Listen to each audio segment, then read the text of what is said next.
আসসালামু আলাইকুম সম্মানিত ভিউয়ার্স, আশা করি আপনারা সকলেই ভালো আছেন। ভিউয়ার্স, ভিডিওতে আমরা দেখব যে এনটিআরসি এর টেলিটকের সভা আগামী সপ্তাহে, অর্থাৎ পঞ্চম গণবিজ্ঞপ্তিতে যারা আবেদন করেছেন তাদের সুপারিশ নিয়ে আজকের ভিডিওতে থাকবে। আশা করি ভিডিওটি না টেনে সম্পূর্ণ ভিডিওটি দেখুন। পঞ্চম গণবিজ্ঞপ্তির প্রাথমিক সুপারিশ নিয়ে আগামী সপ্তাহে সভা করবে বেসরকারি শিক্ষক নিবন্ধন ও প্রত্যয়ন কর্তৃপক্ষ এনটিআরসিএ। এই সভায় প্রাথমিক সুপারিশ কবে করা হতে পারে সেই বিষয়ে আলোচনা করা হবে।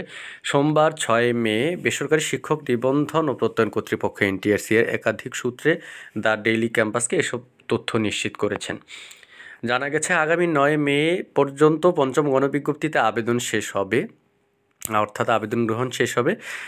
এর পরদিন আবেদন ফি জমা দেওয়ার সময়সীমা শেষ হবে। এরপর আগামী সপ্তাহের শেষের দিকে টেলিটকের সঙ্গে সভায় বসবেন এনটিআরসি এর কর্মকর্তারা।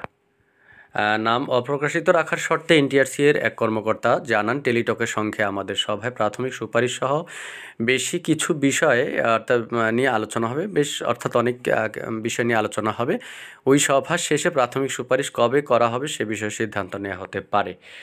এর আগে গত 31শে মার্চ বেসরকারি শিক্ষা প্রতিষ্ঠানে 96,736টি পদে শিক্ষক নিয়োগের গণবিজ্ঞপ্তি প্রকাশ করেছে বেসরকারি শিক্ষক নিবন্ধন ও প্রত্যয়ন কর্তৃপক্ষ এনটিআরসিএ। এর মধ্যে স্কুল কলেজ পদসংখ্যা 43,286, মাদ্রাসা ও কারিগরি শিক্ষা প্রতিষ্ঠানে 53,450টি পদে শিক্ষক নিয়োগ দেওয়া হবে।